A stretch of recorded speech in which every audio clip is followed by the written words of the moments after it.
Bismillahirrahmanirrahim. Ladies and gentlemen, welcome once again. As usual, we will start from the summary of the previous lecture, because now I know that you have become habitual of this, and it is very good that we start what we covered in the previous lecture, and we will then keep on discussing the other material of the course. So what we did in the previous lecture, we talked about that what the public administration should be. The ultimate objective in one sentence of the public administration in all the countries, irrespective of any area, is to provide the maximum well-being to the society. And on the same footage, I would like to say, if any of the public administration is unable to serve its society or community, it is not a good public administration. What it should be, definitely in this context, we can say that the public administration should be designed, should be of such kind that it is facilitator to the community. It is not the pro-rich, it should be pro-poor, because the poor needs more attention on the part of the government or the policy implication. We talked about its narrow and broad perspective of public administration. Narrowly, we can say that it is just limited to the the executive part of the public policy or public policy. But it is not a single discipline, it is interjunctural, or you can say the interdisciplinary approach that leads towards the subject matter of the public administration. In simple word, I can say the public administration draws its inference from economics, sociology, psychology, anthropology, and many other disciplines. So it is interdisciplinary approach and for the studying of the public administration, if we should be well aware of that it is not a single discipline, it is a combination, it is linked with many of the disciplines that I have just explained. Now what we are going to cover today, we will start from the role and instrument of the public administration. We have talked a bit about the role of the public administration in the previous lecture, but we did not talk about the instrument. So there are three systems available to decide about. What to decide about is that, what to decide? Competitive markets. The competitive markets just working on the supply and demand, or the market forces, they decide where the resources should be allocated. Definitely they have their efficiency, they have their advantages, and on the same time it is not necessarily that they are leading towards the economic development. Most of the time they lead towards the economic growth, but it is not necessarily true that if there is growth there is economic development, or you can say the well-being. The public sector is the critical factor in the public administration. For example, the public administration, the government is the public sector is the umpire. The market forces are working within the shadow or under the umbrella of the public sector. There are the third you can say the system. The third system is there are some non-profit organizations that are carrying out some of the services. So these are three major part of the system that helps in providing the service delivery to the community. The recurring political issue is the right mix and balance. Now the problem is, now there are extremes. For example, if we go to the socialism, it says that the role of the competitive markets should be converged to the minimum and equal, and there should be zero level. It should be the government. Government should provide all the facilities to the community. So it is if I say the socialism simply it is higher role of government.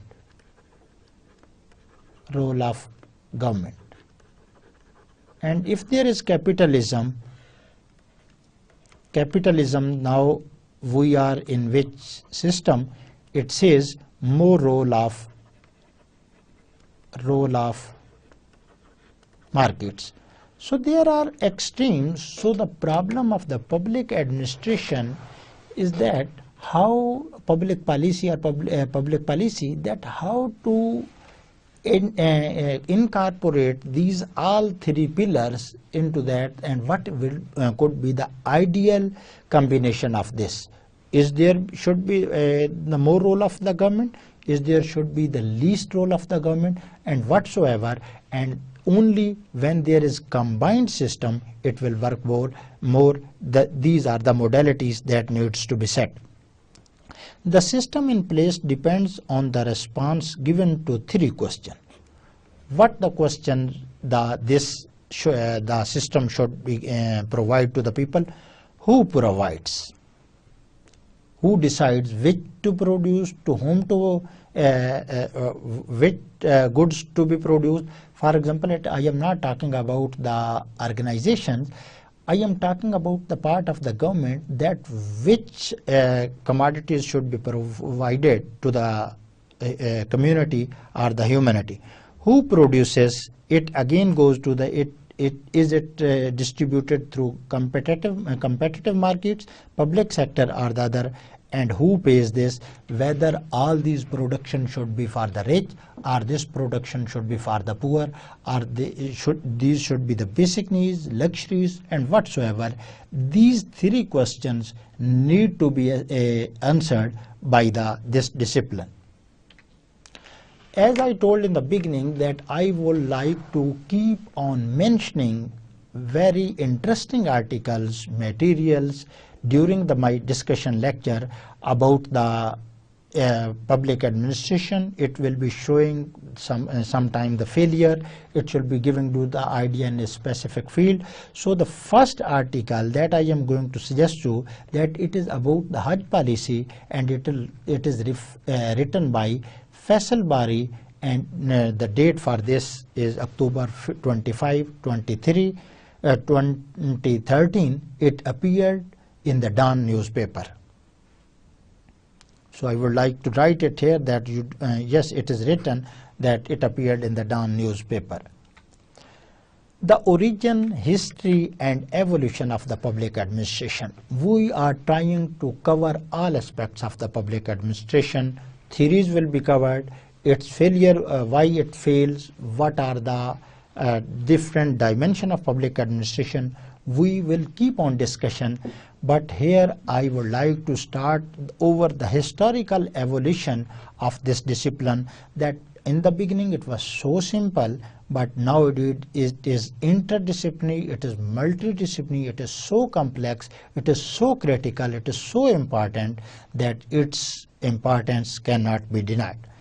The key to the city, in the beginning if we see, the first phenomenon is the key to the city. Key means that the cities were locked. It is very interesting for the new generation that in the beginning doesn't mean that in my era, in the very beginning of human civilization, the cities were locked. There were boundary lines, there were walls on the all sides of the cities, and it was necessary for the people to enter the cities through specific doors. There were doors also, you can say 10, 20, 50, but it was not an easy that you can enter from each and every side of this to the city. There were specific routes, and and at specific time at night the city was closed and it was locked, and nobody was allowed to go in and to go out, irrespective of some of the emergencies. And most of the time all the emergency dealing mechanism was within the cities. So it was a very beginning, and any when the only way to enter city was through a locked gate. So it means it was the first exhibition of the public administration to save their city. It has some purpose. It was not just to make the boundary lines and lock at the night. The purpose of the government, of the state or the ruler was to provide security to the people who are cities, because on those days there was, you can say, the trades. The people were traveling from one country to the other countries, and there were, you can say, that not the terrorists that could attack the cities, and they were very famous for looting the cities. So this was the first step or first example of the public administration, that the community, the humanity was saved from some specific dangers at night in the cities. The profession of administration began and developed as a profession of arms. In the beginning, the first of all, the public administration was applied to the arms, because there were no states. There was state of the power. Who was the powerful? He was the ruler.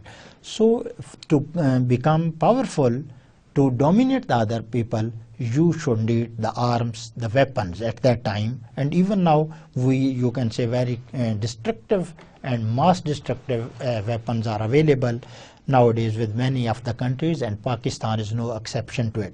So it means, very interesting, still army has a very critical role, and the discipline of public administration started from the profession of the arms. War is not possible without effective system of public administration. So it was their concept. It is equally likely and equally important that it is applicable right now, that war without true public administration is not possible. You can see the wars of 1971 and 1965, only 6 year difference between the two wars, but the results are totally different. In the second war, we lost more than half of by population part of our country, but in 65 due to good public administration of the war troops, it was we were in a position to resist a much bigger army than ours.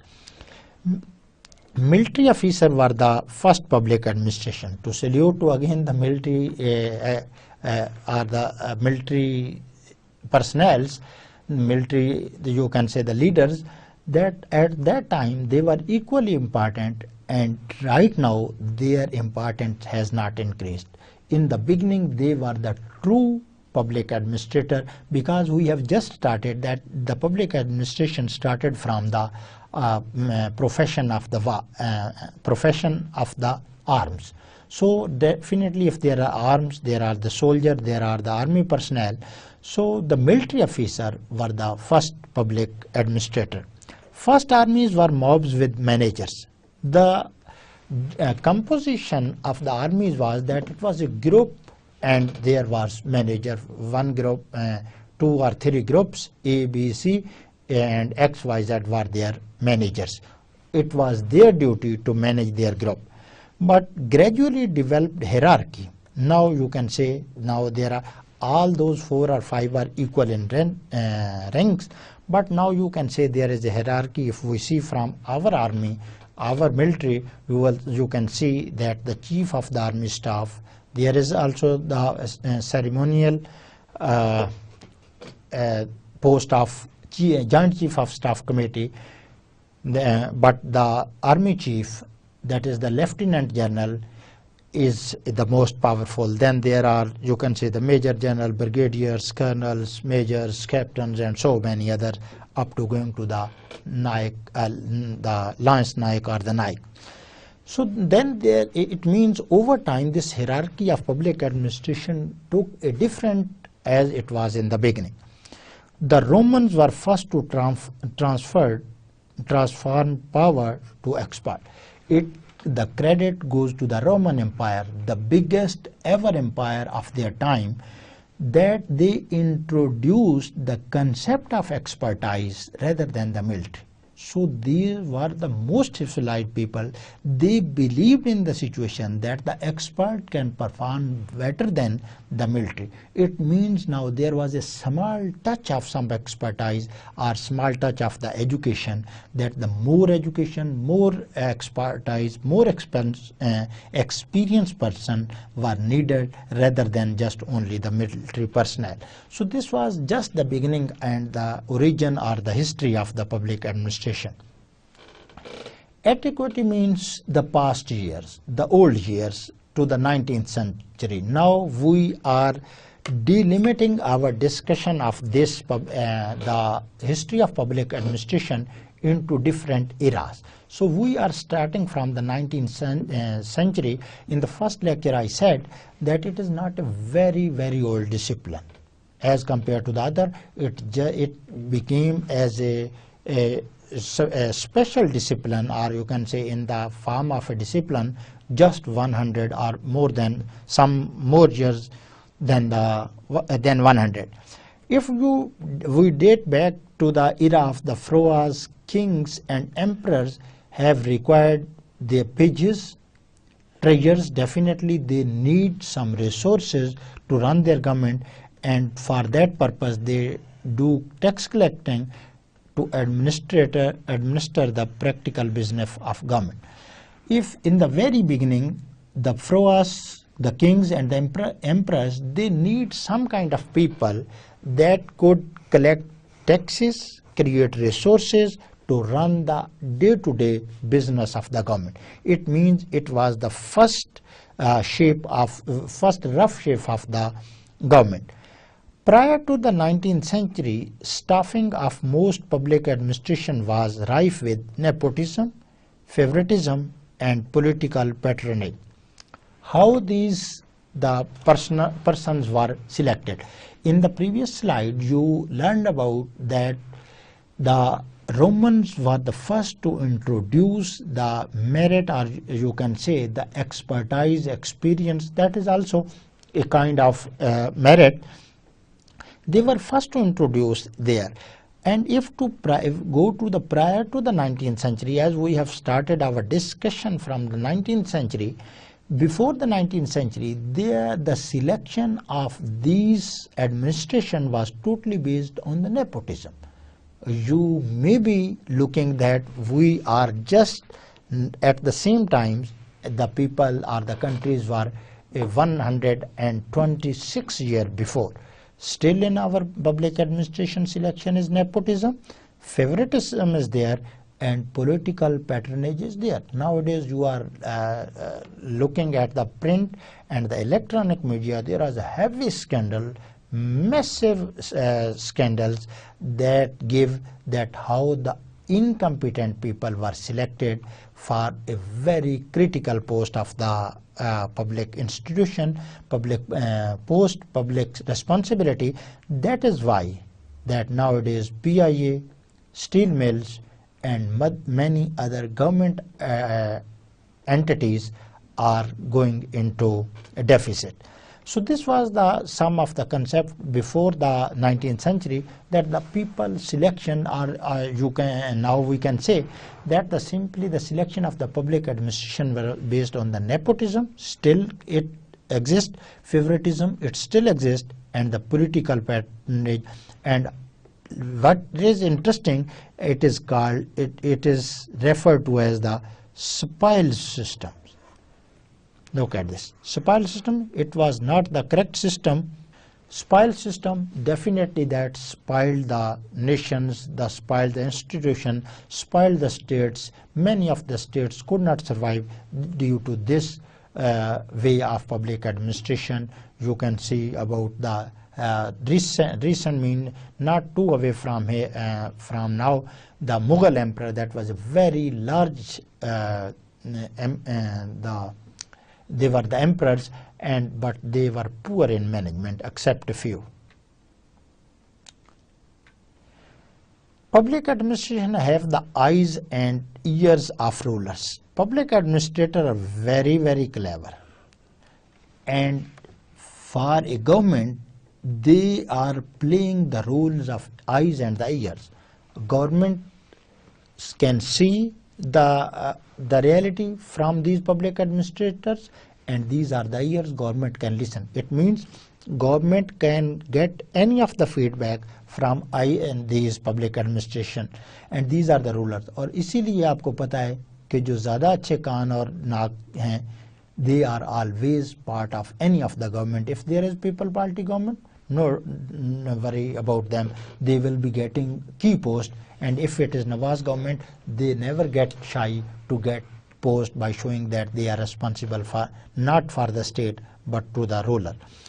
Until recently, in medieval times, the abilities to read and write, add and subtract were dominated by educated elite as public employment.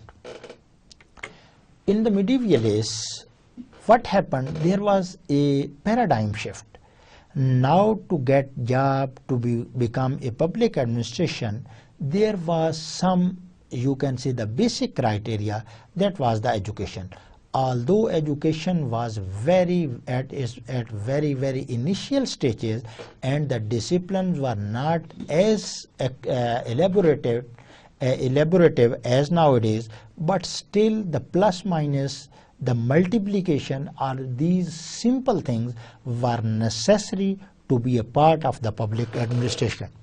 Consequently, the need for expert civil servant whose ability to read and write formed the basis for developing expertise in such necessary activities as legal record keeping, paying and feeding armies, and levying tax. These three functions to keep the records. All the states have used to keep their legal records. Paying and feeding of the army, they were not paying and feeding to the public, but the record was only available when they were paying and feeding to the armies. Definitely it should have record. I still wonder that in our army, or the, you can say, establishment says that they are not accountable. There should be record, and they should be the accountable. And levying tax, definitely to create resources, and those emperors were so strict about collecting the taxes, they over imposed the taxes to the community. There were also problems of that the most of the taxes were imposed on the poor. This is another debate, but we are still just coming to the public administration topic, that the era changed because now the merit or the efficiency was the one of the basic condition to be the part of the public administration. As the European imperialists age progressed and the military power extended their hold over other countries and people, the need for a sophisticated public administration grew. This is a historical study. You know, the people say that it was a time when the sun never sets for Great Britain. They conquered many of the countries and they expanded their empireship all over the world.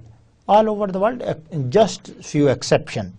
So what was this? Now the only simple concept of public administration was not possible.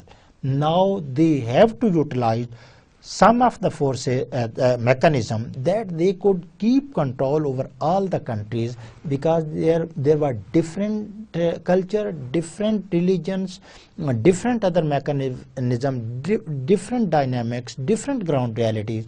So it means the public administration became a complex as compared to the medieval ages. So now we see that how it progressed. The next one. The 18th century noble King Frederick William I created professorate in commercialism in effort to train a new class of public administration. Now there was a concept that the public administration should be trained.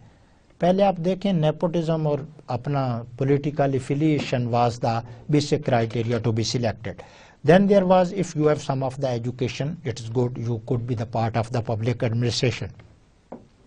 But later on what happened, that the King Frederick William, who took the initiative, and he said that the public administrators should be trained. Why? I can guess that there was to increase the efficiency. Look at this, how this concept came to his mind, and what happened. The universities of Frankfurt were emphasizing economic and social discipline with the goal of societal reform. Due to this, the Frankfurt universities located in the Frankfurt, they were now giving arguments. They were changing their discipline, they were changing their curricula in the context that there should be economic and social discipline. And what should be the goal of social reform? What the social reform? That the betterment of the society. Army वाला role जो है वो ख़त्म हो गया, कंकर वाला role दूसरे कंट्रीज़ पे डोमिनेशन का ख़त्म हो गया. Now the attention was paid towards the well being, the development, the growth and the happiness of the population.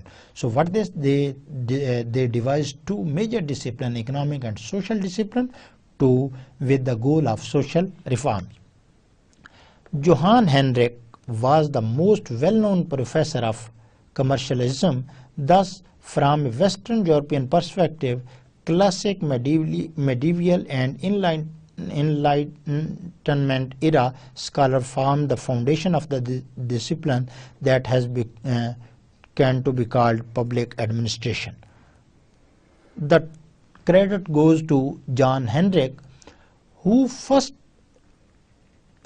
became the professor of this discipline, and from Western Europe perspective, classic medieval and Enlightenment era scholars framed the foundation of discipline.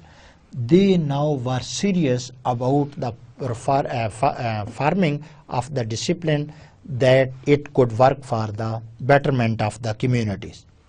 The story continues. Very interesting story. कहाँ से जी चली? The key concept of the cities. That in the cities there, I will be briefing at the last in the summary. Von Stein, not the Dale Stein. I think you know who is the Dale Stein. It is a man from which all batsmen are. Not only our batsmen, but the batsmen all over the world, and now it is called the Stein gun.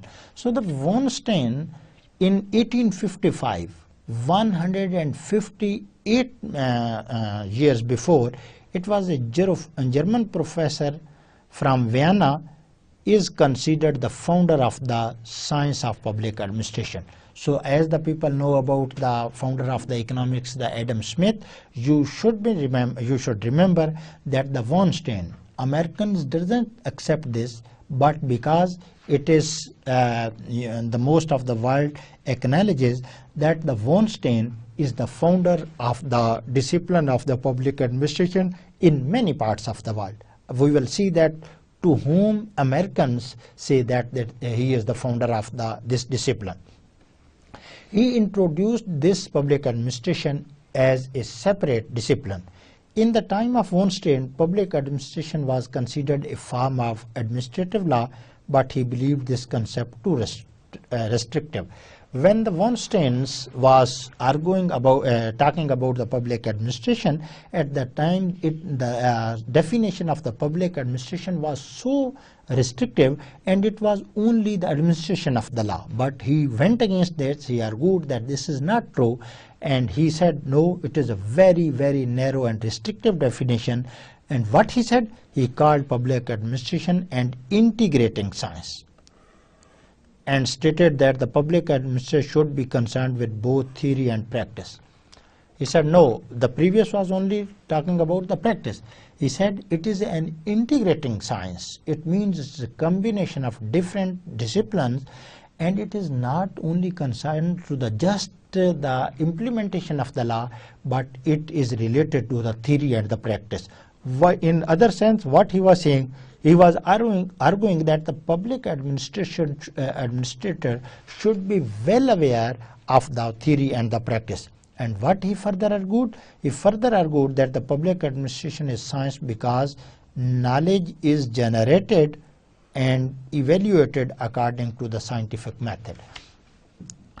He called science is discipline becomes or a phenomena becomes science when it is generated and evaluated according to the scientific method. Then he tried to put the public administration in the framework that it can be analyzed, it can be generated, its discipline, its knowledge can be generated and according to the scientific method. If we are unable to apply the scientific method, then we can say that it is not science. But as the scientific method quantitatively or quantitatively come into action, we say that the discipline has become a scientific study.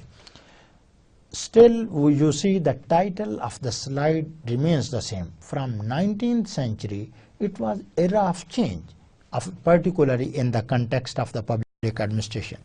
In the USA, you have just listened about me a few minutes back that according to the whole world, the von Stein is the founder of the discipline of the public administration.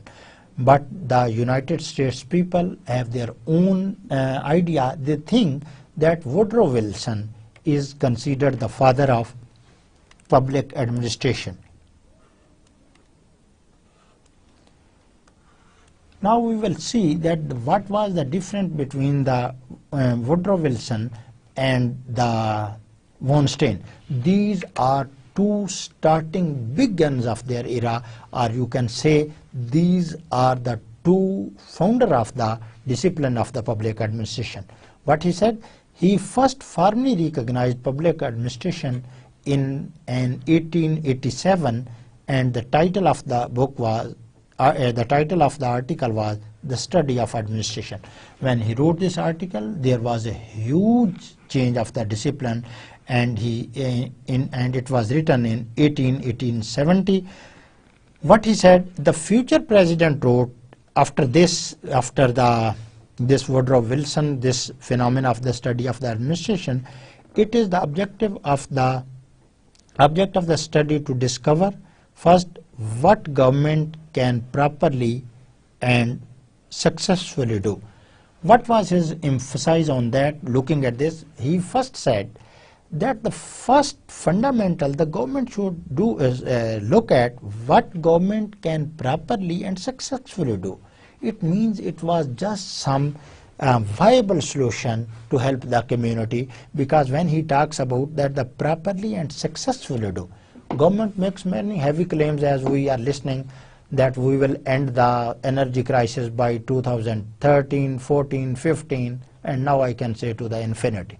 We don't know when this will be but these are not the viable solution, because the government has not some specific plans. They are just and they are scoring marks, otherwise they are not serious, or they may be serious, but I would like to say that they are not capable of doing these things because they have no proper training, no proper understanding of this. And if you are public policy maker, public administrator, and you do not know what is the reality, I am sure you are not to implement the law in the true and in the letter and spirit. And fortunately, if you apply it in the true sense, I am sure that it is not going to get the required objective.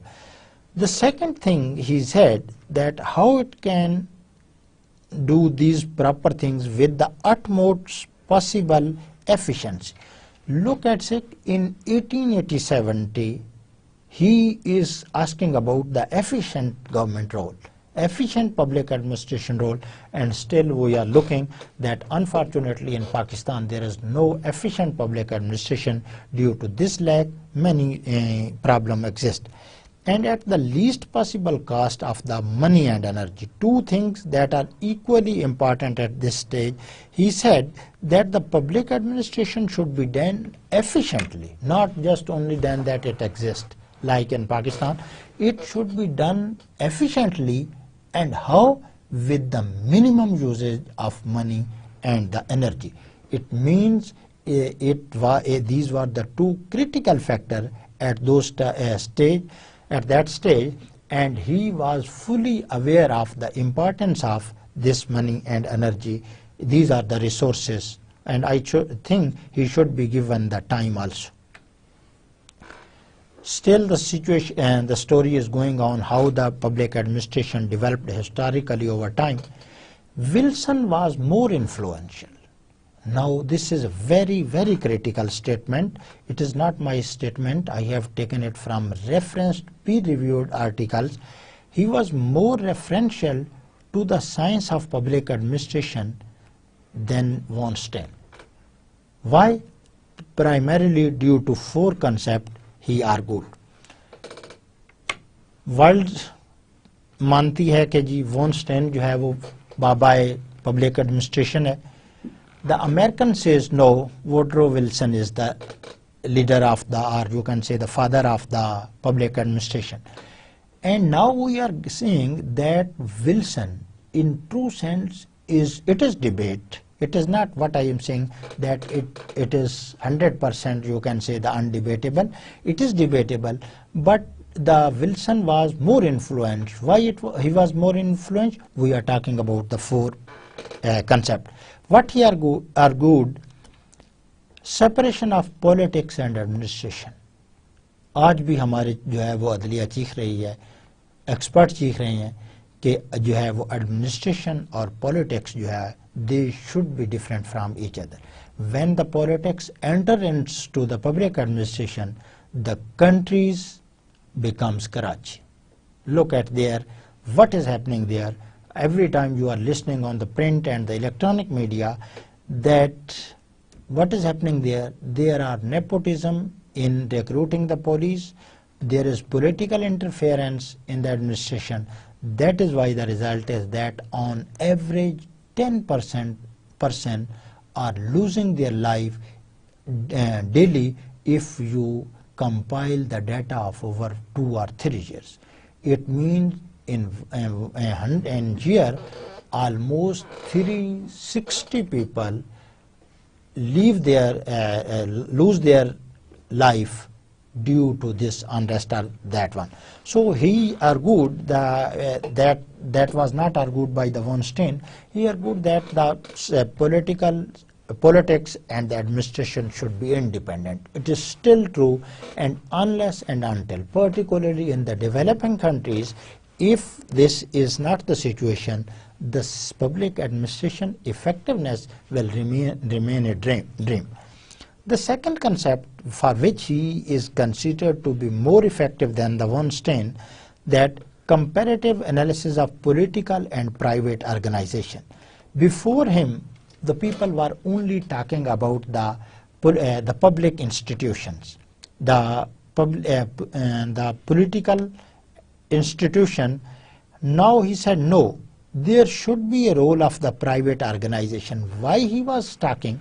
I may guess that he was talking that there is more efficiency in the private organization, and he was in the position to tell the governments that the efficiency could be increased by following the private organization or the private institutions mechanism.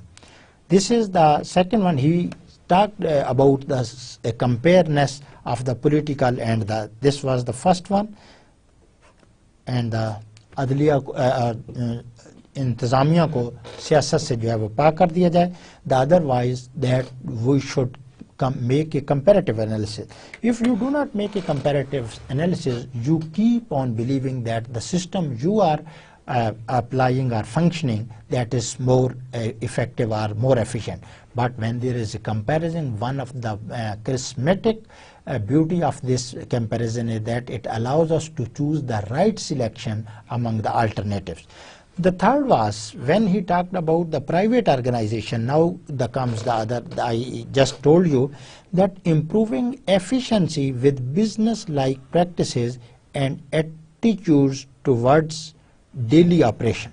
He said the government should work like a business person, that he is always about increasing the efficiency or mechanism of a system. So the government should follow, because previously he is advocating the comparison of the political and the private organization. From that he want to deduce that the improving efficiency, how to improve, like the private sector. I am dead sure that if steel mill and the PIA were the companies of any of the private person, or you can say individual, they would have been working in a very, very profitable manner, because the PIA remained monopoly for many years. Now there are the Air Blue and one or other airlines that are competing with, and Pakistan Railway, that is in a massive deficit. It is still a monopoly on rail transportation in Pakistan, and it is difficult for me as a student of economics to understand that a monopoly is going into deficit. And every time we have listened about that the monopolist earns extraordinary profit. So there are many of the problems. The fourth thing he argued that was different from the von Stein, Wilson said that improving the effectiveness of public service. How? Through the management and training civil servants merit based assessment. जो आज हमें दीमक की तरह चीजें जो है वो काट रही हैं, these were argued more than 150 years back by a scholar. What he said, that increase the efficiency of the sectors, institution, public institution, and it is very simple that manage the civil servants, train them in a proper way, and the selection, the recruitment, and the promotion should be based on the only the merit-based approach. If you apply, if you study the behavior of the developed countries, one of the fundamental part of their public administration, with very, very few exceptions, was that the merit-based approach was applied there in the public administration. Public administration is the representative of the society. His policies, his implementation methods directly affect society, positive or negative. Fortunately, if it is positive towards the society becomes prosperous, and the vice versa. Now, thanks God, we have traveled 20 years from 19th century, and now we are at by the 1920s. Scholars of public administration has responded to Wilson's idea. Look at from there, if I want to make a hierarchy, the first was the von Stein, the founder, then came the Wilson. We studied 4 arguments that make him different from the von Stein, or you can say the important than the von Stein. Now what is his ideas, the Wilson ideas, were not out of critics, and many of the public administrative experts at that time responded by 1920, responded to Wilson's idea, and this textbook in this field were introduced. It means it became a discipline, and now the textbook were available for the students. This was in the light of the document presented by that there should be management, public servants management, so there were the books available for this. A few distinguished scholars of that period were the Gulick, Urwick, File, and Frederick Taylor. These were other big guns, but the 2 biggest guns were the von Stein and the Woodrow Wilson. These in the 1920s, these people also worked enormously, contributed to the discipline of the public administration. The Frederick Taylor, among these, the Taylor it is called a Taylorism also. The principles of the Taylors are called the Taylorism also. From 1860 to 1950, believed that the scientific analysis would lead to carried on operation. He also believed in that the efficiency of the public administration could only be achieved if there is a scientific analysis. Scientific analysis becomes more objective rather than the subjective, And as it becomes more objective, its efficiency increases. It is not a rocket science that I am telling you. It is a very, very simple phenomena. And now you can see that there are many scientific tests, national testing surveys in which you appear for MPhil or PhD to get admission in MPhil, PhDs or any other scholarship. You are tested scientifically rather than you can say the qualitatively. This, according to him, could help save cost and time. Again, look at this. I wonder that there is again concept of economics. Again, he is talking about cost and time. If you go remember, there was that the least cost of time and energy, and here cost and to save cost and time. So it means the scientific methods are more powerful, more reliable. They can reduce the cost of functioning of the public administration, and they can also save much time. And what is time? Simply speaking, the most precious commodity or the resource is the time. That's why we are not taking care of this. Every time we are taking time lightly and not taking extra care about it, that we should, because the developed nations are very, very careful about this. Just leaving this discussion to discuss with you that every person gets the money for his time. You go to the doctor, you go to the lawyer, all are getting money for their time. So being a student, your time is extraordinarily precious. I will say that your time is even precious than any other person, because you are the public administration of tomorrow. And what is the Taylor approach? As we just described in the previous slides, that Taylor's approach up to first the von Stein, the Woodrow Wilson textbook discipline started, and now the Frederick Taylor's, and we will see that Taylor has some special approach towards the public administration. What is the Taylor approach? Taylor approach is often referred to as Taylor's principles, or it is also called the Taylorism. It's scientific method. Now you will see that in all the definitions, in all the approaches, the word scientifically is by default added there. It means now these social scientists has accepted public administrator. They do believe that the public administration is a science. So the first is it has constituted 4 arguments. What are those? Replace rule of thumb work methods with methods based on a scientific study of tasks. He said that the traditional method should be kicked out of the scene.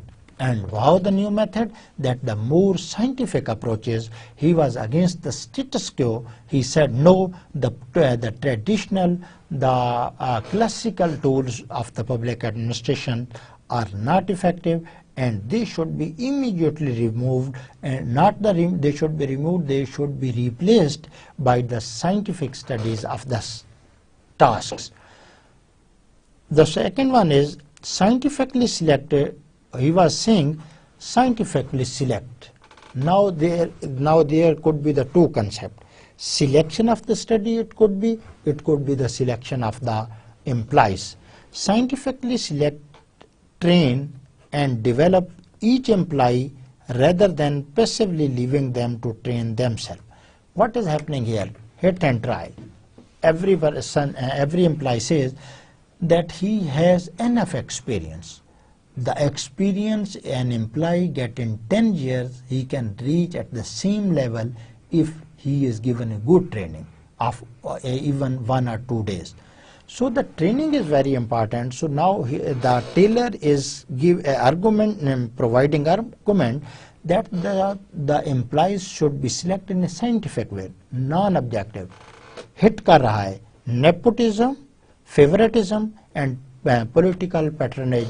These are all being directly hit by this Taylor, that is a big giant in the political economy, in the public administration discipline. Rather than being hit and trial, they should be trained. The training is the integral part of the public administration, although there are training where not in I am now talking about the Pakistan, trainings are available, but when the trainings are based on the learning objective, the people from who have no say to the higher authorities, they are forced to attend the those trainings, and when there are not major benefit. But when these trainings are out of the country, particularly in the USA and the Great Britain, the people themselves select, or they select on the people on the basis, not on the basis of merit, but on the basis of this on the basis of nepotism, favoritism, and the others. The third is that it provides detailed instruction and supervision of each worker in the performance of that worker's discrete side. Now he says that there should be detailed instruction. ये बहुत ज़रूरी है कि हर आदमी को पता हो कि उसका काम क्या है. There should be delimitation of the responsibilities. There should be specific criteria for this. I am not mentioning to the third umpire. I am saying that there should be delimitation, the specification of the criteria. Scientifically, the provide detailed instruction and also supervise for each worker in the performance of that worker discrete task. The employee has discrete task, he has some special task, and he should be provided guidance, supervision, instruction, so that he could be evaluated on the basis of those criteria. The fourth one is divide work nearly equally across administrative. This is, he is talking about not the centralization, but he is talking about the decentralization of the, you can say, the command and authority. It is a very, very good phenomena. And in the developed countries, if you study that there are grassroots level local government that help the poor, they are more aware of this. And fortunately, in Pakistan, the local government election are going to be convened in the last month of 2013, and we should hope that this makes a significant change in the life, in the miseries of the poor population of Pakistan. So when the work is divided among the different, the responsibility is shared, so now different minds are contributing towards the single destination, or you can say, rather than only one mind, now there are many minds. For example, if you say that this is A's discipline, this is B discipline, this is C's responsibilities, they are all part of the organization. Now you have divided your organization into the groups, the teams, and whatsoever. POSDCORB, very meaningful word. No pronunciation for this word. But this is not, I have not just imported it that it is something, a puzzle, but it stands for, you can say, a sum of the functions of the public administration. Golek, if you go to the, by 20 here, you can see, he is also a big guns in the discipline of public administration. Golek developed a comprehensive generic theory of organization. Organization and administration are alternatively used in this course, and summarize the duties of administration with an acronym.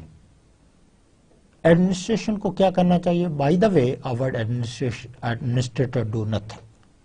Keep on sitting, make gupshup in the offices, waste time, waste resources, waste energy, and then come after taking heavy and hefty benefits from the government, and ultimately they are not sinking Pakistan, they are not sinking only themselves, but unfortunately when the Pakistan will sink, no one will be there to come them rescue.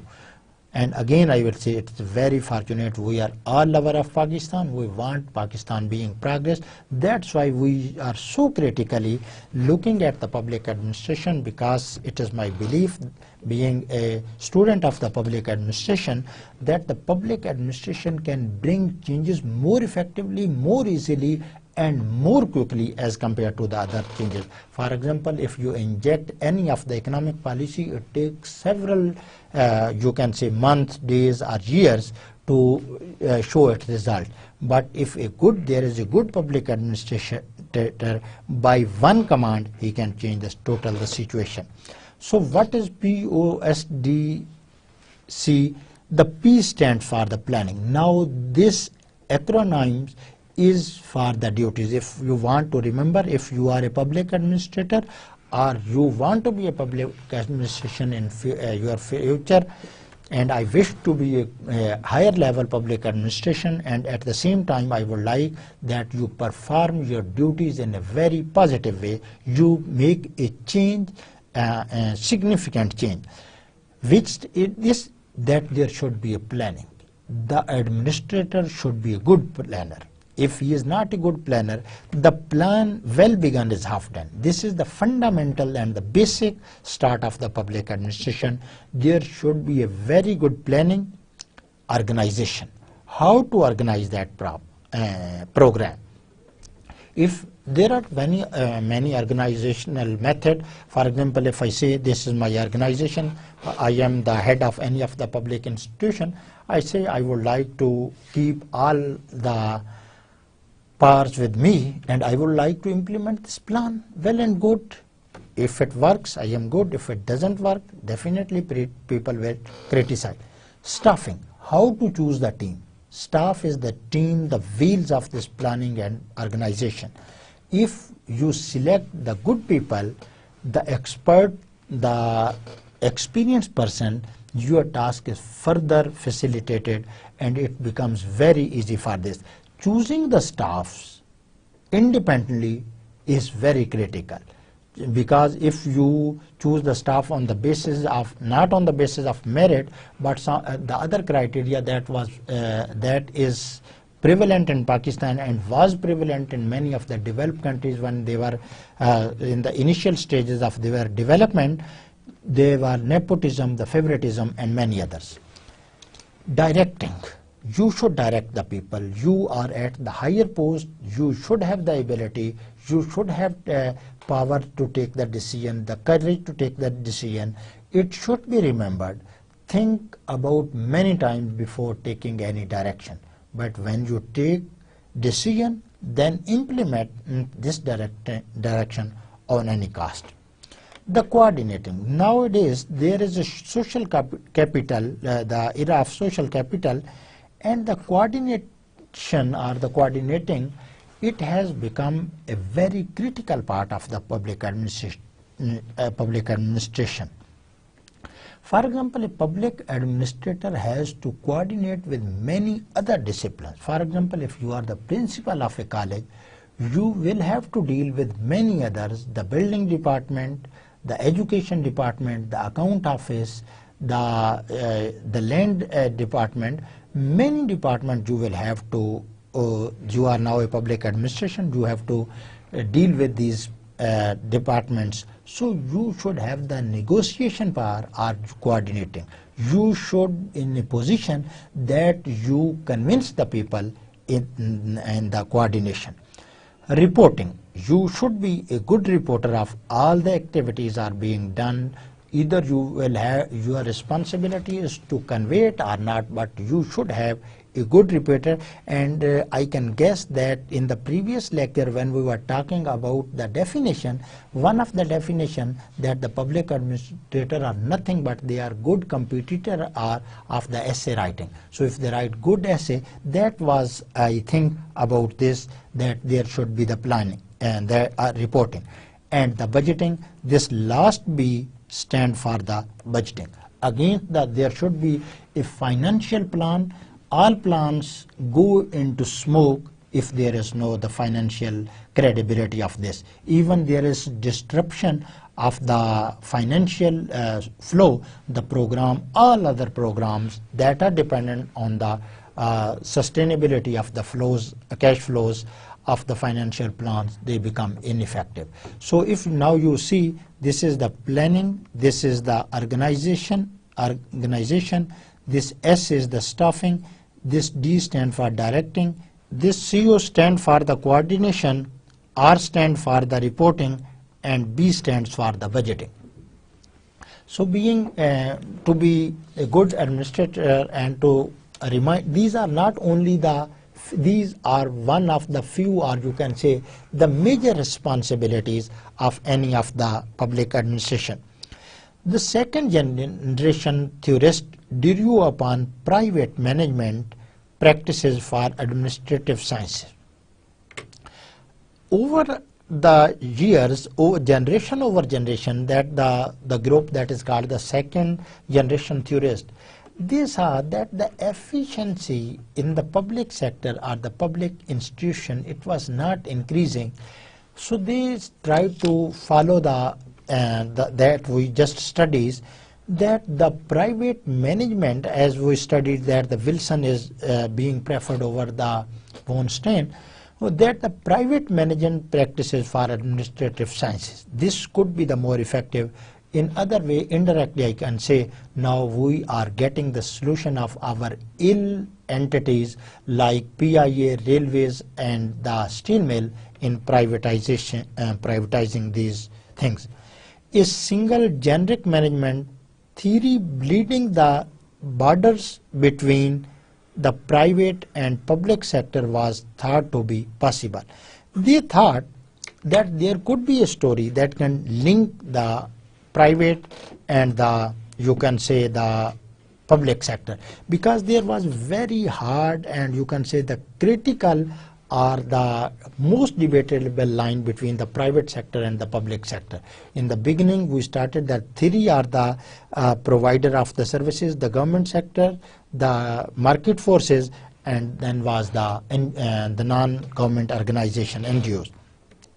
Here the concept is that the discrimination between the public sector and the private sector, it could be merged into one of the theories. So I think it is time to, we will continue this discussion of the history of the development of the public administration. Now I would like to give you the summary of this two-day lecture. We started from the history of the origin history or the evolution of the public administration over the years. We started in the beginning that the army personnel were the first public administrator. Why? Because the army was the only well-disciplined organization at that time, because the dominance, the power, the domination of the resources was only dependent upon the army personnel. The other key concept was then there was the locked cities, and the government or the emperor or the kings or the ruler at that time was thinking about to provide the safety or many other facilities to the people, and they used to make wall around the cities. This was the first basic concept of this. Over time this concept evaluated, and if we keep on discussing, with the first person come who gave a tremendous dimension to the discipline, that was the Stein. He is called the father of the public administration, but you know the Americans do not believe in this phenomena. They believe that the Woodrow Wilson was the father of the public administration, and we discussed about 2 or 3 things on which Woodrow Wilson is being preferred over the Stein. Then there was another group of the big guns of the public administration. Over time the development continues. The one major difference comes into account. The first is that in the beginning model they were just concentrating on the nepotism, the favoritism and the political patronage, but now the system has changed, the studies or the definition are changing. They are saying that this is a scientific discipline, it should be evaluated on the scientific ways, and it should, in this way, it will be performing in a better way. We will continue our discussion of the history of the public administration. So see you in the next lecture. Goodbye and Allah Hafiz.